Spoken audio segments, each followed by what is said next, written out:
Praise the Lord. உனக்காக ஓர் வசனம்.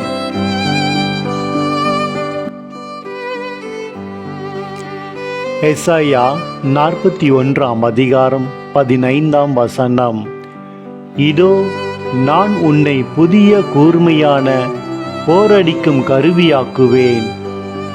நீ மலைகளை போரடித்து நொறுக்குவாய், குன்றுகளை தவிடு பொடியாக்குவாய்.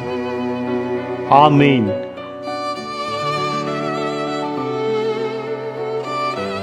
ஏசாயா 41 அதிகாரம் 15 வசனம். இதோ போர் அடிக்கிறதற்கு நான் உன்னை புதிதும் கூர்மையான பற்களுள்ள இயந்திரமாக்குகிறேன். நீ மலைகளை மிதித்து நொறுக்கி குன்றுகளை பதருக்கு ஒப்பாக்கி விடுவாய். ஆமீன்.